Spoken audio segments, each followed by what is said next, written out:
अस्सलाम वालेकुम, मैं हूं अफसा खालिद और आप देख रहे हैं दस्तक टीवी।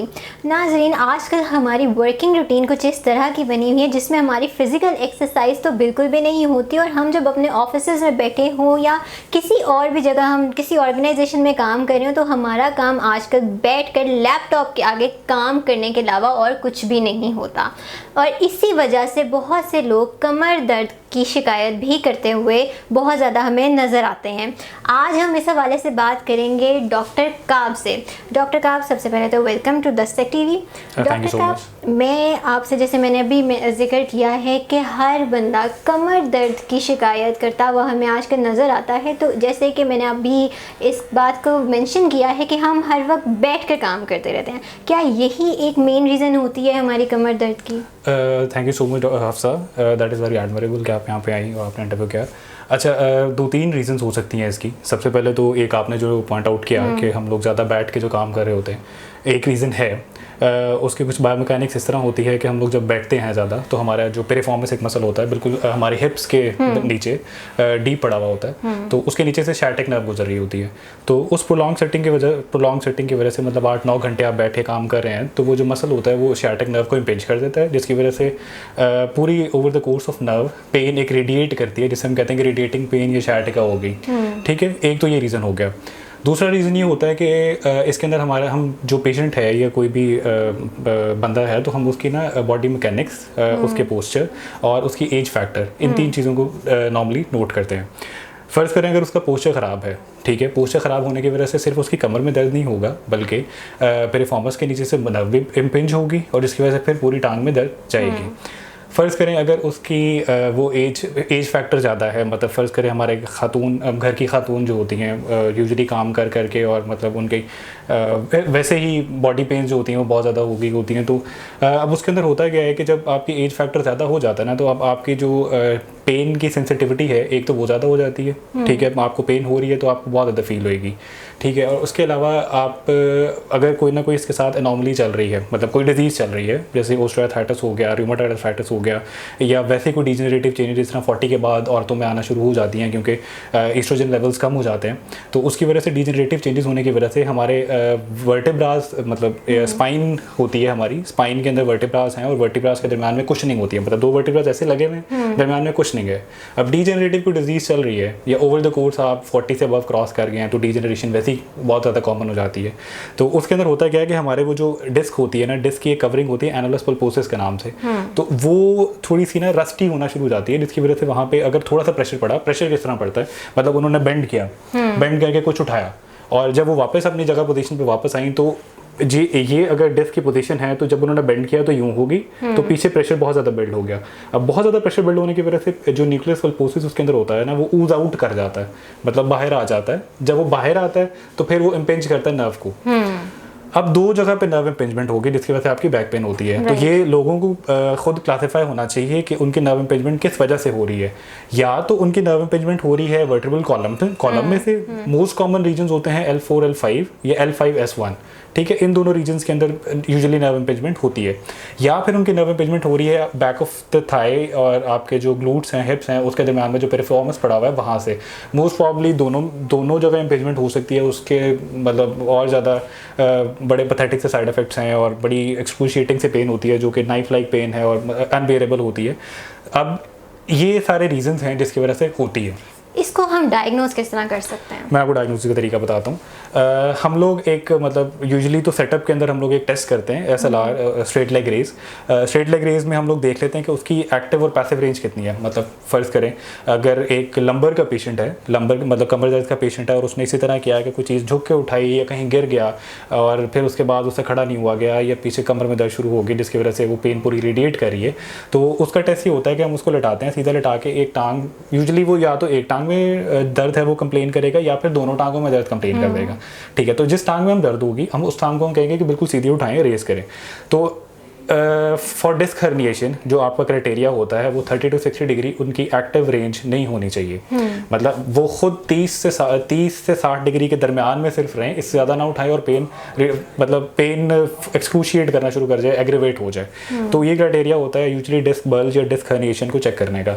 अगर फर्ज करें कि हमारे यहाँ पे इस तरह मतलब वो 60 डिग्री से ऊपर ले जाते हैं और खुद ले जाते हैं, लेकिन फिर भी वो कंप्लेन कर रहे हैं कि नहीं पेन हो रही है बटक से पूरे नीचे टांग में जा रही है, फिर हम लोग कह सकते हैं कि हाँ पेरिफॉर्मस टाइटनेस होगी, पेरिफॉर्मस का इशू है, पेरिफॉर्मस क्योंकि ओवर स्ट्रेच हुआ है। अब पेरिफॉर्मस ओवर स्ट्रेच होने का भी एक मसला ये होता है कि यूजुअली मेन के अंदर बहुत ज़्यादा कॉमन होता है कि हम लोग वॉलेट रखते हैं बैक पॉकेट में।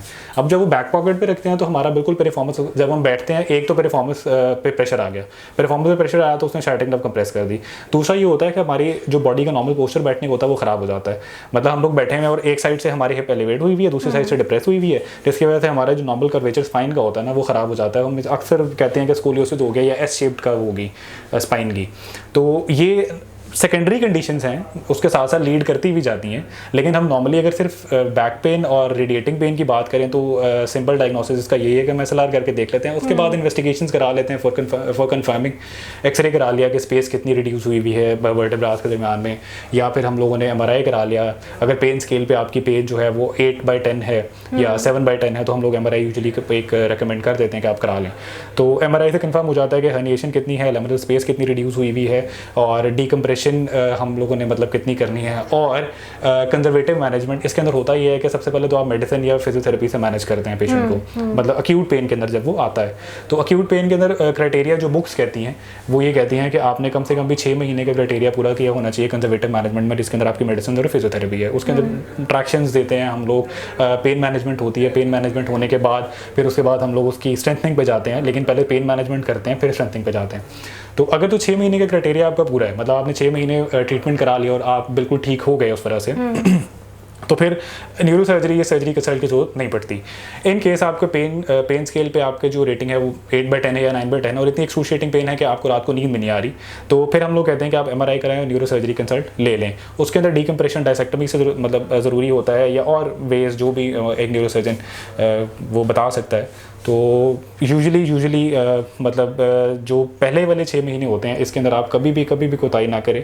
अगर आपको इस तरह की पेन होती है तो वो पेन मैनेजमेंट इस तरह फिजियोथेरेपी और मेडिसिन से मैनेज हो सकती है, आप उसके अंदर कोताही ना करिएगा, क्योंकि फिर ये होता है कि आपका 6 महीने क्रोनिक पेन चलेगी। जब क्रोनिक पेन चलेगी तो फिर आपको सर्जरी कंसल्ट चाहिए होता है। न्यूरो सर्जरी की अपनी कॉम्प्लिकेशन हो सकती हैं। बहुत अच्छे पेशेंट्स ऐसे भी आती हैं तो अल्लाह की तरफ से होता है कि बहुत अच्छे ट्रीटमेंट्स हो गए और आपको कोई कॉम्प्लिकेशन ना हुई, विच इज़ वेरी गुड। लेकिन स्टिल सर्जरी की अपनी कॉम्प्लिकेशन जो कि बुकिश कॉम्प्लिकेशन 3 to 5% तो हैं, तो मे और may not you can fall under these 3 to 5% of the figures.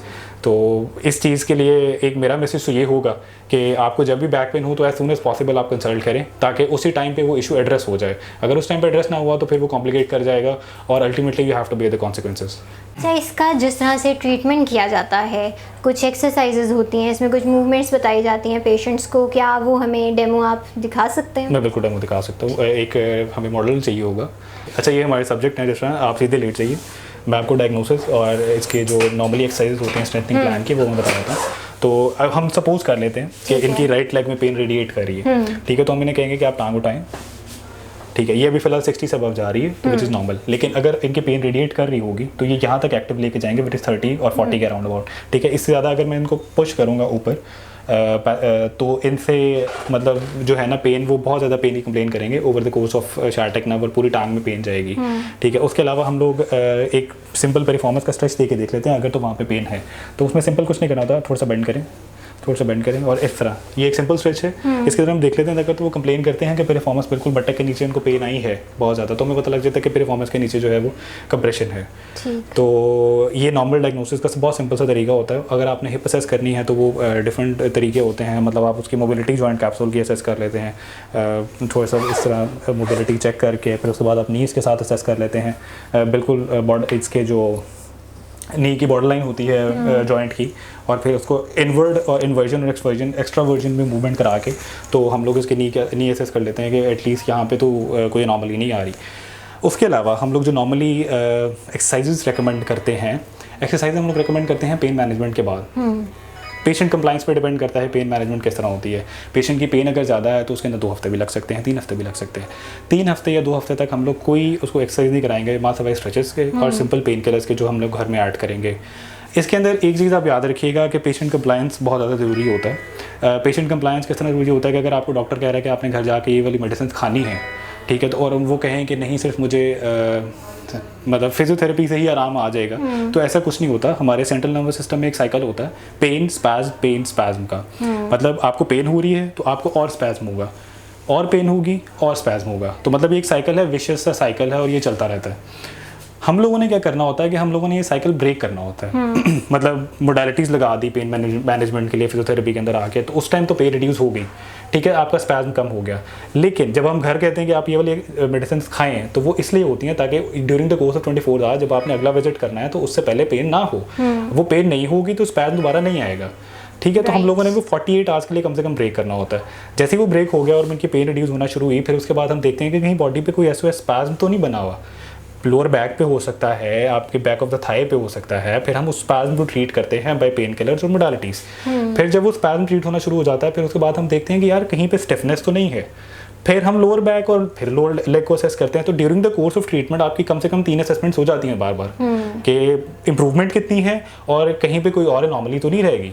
फिर जब दोबारा हम लोग देखते हैं कि अगर कोई स्पैज्म तो नहीं है, फिर जब स्पैज्म पता लग गया कि यार हाँ यहाँ पे स्पैज्म है, तो फिर हम स्ट्रेचेस को ऐड करते हैं। जब हम स्ट्रेचेस कराते हैं तो स्पैज्म खत्म हो गया, अब पेन फ्री, अब रेंज पूरी होगी पेशेंट की। मतलब फ़र्ज़ करें जिस तरह ये हमारा सब्जेक्ट है, तो अगर इनकी रेंज पूरी हुई है और ये 1 हफ्ते या 2 हफ्ते बाद दोबारा हमारे पास आए हैं, तो हम इन्हें कहेंगे कि आप अपनी टांग सीधी उठाएं ज़रा ऊपर, ठीक है। तो ये नॉर्मली पूरी यहाँ तक ले जाएंगे और पेन कंप्लेन नहीं करेंगे। यूजुअली क्या होता है कि यहाँ पे पेशेंट आके छोड़ देते हैं कि नहीं तो दर्द तो ठीक होगी, अब हमारे आने की कोई ज़रूरत नहीं है। लेकिन यहाँ पे मोस्ट इंपॉर्टेंट पार्ट होता है जो हमारा स्ट्रेंथनिंग पार्ट होता है। तो हम लोगों ने स्ट्रेंथनिंग प्रोग्राम जो होता है वो बिल्कुल घर में चलाना होता है। उसके अंदर हमारी कोर स्ट्रेंथनिंग एक्सरसाइजेज होती हैं। कोर स्ट्रेंथनिंग एक्सरसाइजेज आप गूगल पे निकालेंगे तो आपको मिल जाएंगी। हम लोग यहाँ पे नॉर्मली पेशेंट को डेमॉन्स्ट्रेट कर देते हैं। अगर वो यहाँ पे आके करना चाहें तो कर लें, घर में करना चाहें, खुद करना चाहें तो कर लें, लेकिन उसको प्लीज़ करें ज़रूर। एक चार्ट बन जाता है पूरा का पूरा कि कितनी देर करनी है। उसके अंदर सिंपली जो एक्सरसाइज होती हैं वो हम क्या करते हैं कि अच्छा, और ये भी डिपेंड कर रहा होता है कि आपने फ्लेक्शन टाइप करानी है या एक्सटेंशन टाइप। राइट। फ़र्ज़ करें कि जो डिस्क बल्ज है वो पोस्टीरियर लेटरल है।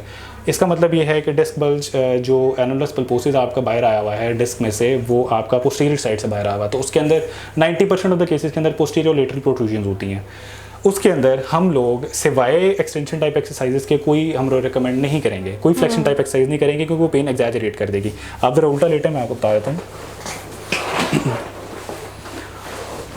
तो नॉर्मली कोर स्ट्रेंथनिंग एक्सरसाइजेस क्या होंगी कि जिस तरह हम लोग ये वाला बाजू सीधा करें, ऊपर उठाएं और ऑपोजिट लेग रेज करें। ऑपोजिट लेग बिल्कुल सीधी रेज करनी है ऐसे। तो ये 3 सेट्स या 5 सेट जितना पेशेंट कर सके 10 सेकंड होल्ड करके रखना होता है। फिर इसी तरह मतलब आपकी जो लेफ़्ट लेग है और राइट आर्म तो ऑपोजिट इस तरह करके ऑब्लिक करके ये करना होता है। फिर उसके बाद एक कोबरा पोजीशन की एक्सरसाइज होती है। उसके अंदर आपने सिर्फ चिन रेज़ करनी है ऐसे ही लेट के, और अपने एल्बोज़ पे आए और चिन रेज़ करनी है आपने। इस तरह चिन रेज़ करनी है और इस तरह 10 सेकंड के लिए होल्ड करना होता है और फिर आपने नीचे आ जाना होता है। तो ये 3 सेट्स इसके या 5 सेट्स इसके जितने पेशेंट कंप्लायंस पर डिपेंड कर रहा होता है। उसके अलावा सिंपल हम लोग इस तरह एक्सटेंशन टाइप एक्सरसाइज स्टार्ट करते हैं। फिर आप सीधे हो जाएं, फिर एक दफ़ा स्पाइन मैनिपुलेट कर लेते हैं, स्पाइन देख लेते हैं कि स्पाइन की अलाइनमेंट कैसी है। अगर उसको मैनिपुलेशन की ज़रूरत है, मतलब फ़र्ज़ करें अगर हमें थोरेसिक से ज़रूरत है मैनिपुलेशन की, तो हम लोग थोरेसिक थ्रस्ट दे देते हैं, बिल्कुल उसके बॉर्डर्स पे हाथ रख के तो हल्का सा थ्रस्ट देते हैं मैनिपुलेट करने के लिए। दूसरी जो नॉर्मली एक्सरसाइज होती हैं उसके अंदर हमारी एंकल पम्प्स वो तो चलते रहते हैं कि उसमें सिंपल हम लोग पेशेंट को कहते हैं कि आप घर में जाके ना बेड के टेक के साथ जूता पाँव लगा के तो उसको पुश करते रहें ताकि, और हम लोग जाते किस तरह इसके अंदर डिस्टल टू प्रॉक्सिमल। हमारी रेजिस्टेंस मैक्सिमम होती है डिस्टल एंड पे, मतलब हमारे पाँव पे। हम लोग जो एंकल पंप्स करेंगे उसके अंदर मैक्सिमम रेजिस्टेंस देंगे, ठीक है। लेकिन जैसे हम प्रॉक्सिमल आते जाएंगे, मतलब इस तरह हमने नी की एक्सरसाइज करनी है और साथ हमने हिप की करनी है, तो हम लोग रेजिस्टेंस कम करते जाएंगे। क्यों? क्योंकि वहाँ पे लिवर आर्म बड़ा है, आपकी इंजरी के चांसेस कम होते हैं, ठीक है। लेकिन जैसे जैसे आप अपनी इंजरी के प्रोन टू मतलब प्रॉक्सिमिटी टू इंजरी एरिया आ जाते हैं ना, तो आपकी इंजरी के चांसेस बढ़ जाते हैं। तो उसके अंदर हम लोगों ने जो रेजिस्टेंस है वो कम रखनी होती है। उसके अंदर होता है क्या, मैं आपको बताता हूँ। मतलब फ़र्ज़ करें हम लोगों ने फ्लेक्शन टाइप कोई भी नहीं करानी, उसके अंदर सबसे ज़्यादा कॉन्ट्राइंडिकेटेड एक्सरसाइज जो होती है वो ये वाली होती है कि आप उसे कहें कि दोनों टांगे उठा के तो चेस्ट के साथ लगा लें, ये नीज फोल्ड करें। इस तरह आपने बिल्कुल नहीं कराना, क्योंकि इस तरह होता क्या है कि आपकी स्पाइन और आपका जो नीचे हिप है वो दोनों उन दोनों का एंगल 90 से ज़्यादा बन जाता है। तो जब वो 90 से ज़्यादा बनता है तो जिस तरह एक नॉर्मल बेंडिंग नहीं होती ये वाली, तो उसके अंदर दोबारा जो L5 है, मतलब आपके लंबर रीजन में प्रेशर आ जाता है और फिर वो दोबारा मतलब सेम कंडीशन वैसी रेडिएट होना शुरू हो जाती है। ये वाली चीज़ सबसे ज़्यादा कॉन्ट्राइंडिकेटेड है। ठीक है, आपने स्ट्रेचेस करानी है, अब आप क्या करें, आपने हैम्स का स्ट्रेच कराना है, ठीक है, तो हम इसको ऑब्लिक ले जाएंगे, मतलब हम सिर्फ सिंगल लेग यूज़ करेंगे। सिंगल लेग ये सिंपल स्ट्रेच है, ठीक है, ये स्ट्रेच दे लिया, फिर हम इनको खुद कहेंगे कि आप खुद करें इस तरह, आप खुद इस तरह करें एक दफ़ा, ठीक है, ये इनकी स्ट्रेंथनिंग है। फिर हम लोग ऑब्लिक लेके जाएंगे और इसी तरह बिल्कुल थोड़ा सा इस तरह करके ऑब्लिक, मतलब अगर राइट लेग है तो आपके लेफ्ट आर्म की तरफ इसको लेके जाएंगे। तो मतलब ये सिंपल सी एक्सरसाइज होती हैं जो कि घर में बाद में करने के लिए बताते हैं, और ये ज़्यादा भी होती जाती हैं। उसके अंदर वॉल स्क्वाट्स हैं और रोलर एक्सरसाइज हैं, फिर आप मतलब डेड लिफ्ट्स हैं, लेकिन वो अगर डॉक्टर प्रिस्क्राइब करे और डॉक्टर सही समझे तो फिर बाकी यही है सब के अंदर। और if you want to ask anything I am here. Doctor का बहुत बहुत शुक्रिया आपको कि आपने हमारी ऑडियंस को गाइड किया, क्योंकि आजकल हम जिससे भी मिलते हैं हर बंदा सिर्फ एक ही शिकायत कर रहा होता है, बुज़ुर्ग ही नहीं बल्कि अब तो यंग जनरेशन भी कहती है कि हमारी कमर में दर्द हो रहा है, हमसे बैठा नहीं जा रहा, हम चल नहीं पा रहे। तो मैं उम्मीद करती हूँ कि हमारी ऑडियंस आपकी इस वीडियो से और आपकी बताई गई चीज़ों से ज़रूर फ़ायदा उठाएगी। मज़ीद वीडियोज़ के साथ हम फिर हाजिर होंगे, तब तक के लिए अल्लाह हाफ़िज़।